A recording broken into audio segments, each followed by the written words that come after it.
Oh, we love them so much. We love our pets, and they are very much a huge part of our family. So it's easy to slip them a treat from the table now and then.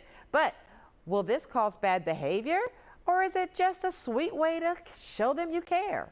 Well, of course, we went to the expert to help us out. I want to welcome Lisa DeSatnik, a certified pet trainer and owner of So Much PETential. Lisa, always a pleasure to Hi, have you on the Mona. show. Oh, it's always a pleasure to be here. I love being here. Thank Yeah. you.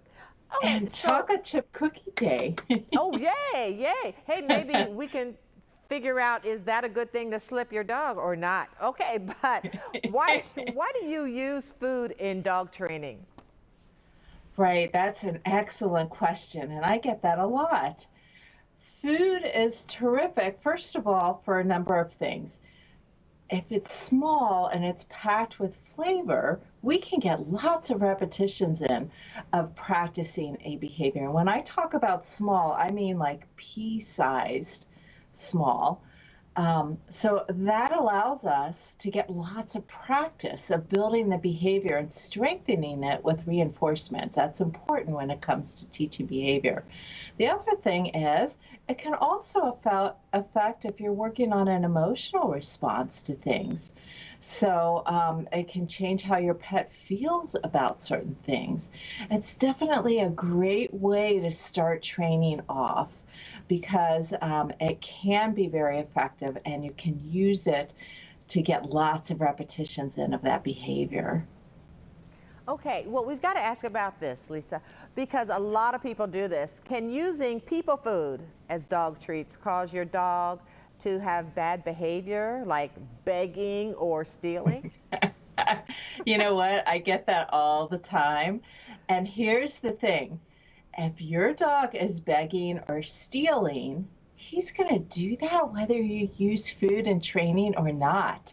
It all comes down to what is your dog's behavioral history? In other words, what is your dog getting from doing that behavior? So if you're giving your dog attention and sometimes nibbles from the table, and that can happen, by the way, just by accidentally dropping food, your dog's going to continue to practice that because he's getting reinforced for that. And the same thing with counter surfing or taking food from the couch or any other place. If he's got practice of doing that and being able to access the good stuff, he's going to do that because he's got a reinforcement history for doing it. So we've got to practice really good management and strategies to prevent practice with that behavior. But he's going to do that whether or not you use food and training. And food and training can be a real powerful tool. So my my preference is to use food and training. And people food can be really high value food, and sometimes Okay. even better for your dogs than some of these store-bought treats. There are good dog treats, but in general, human food can be really good for training.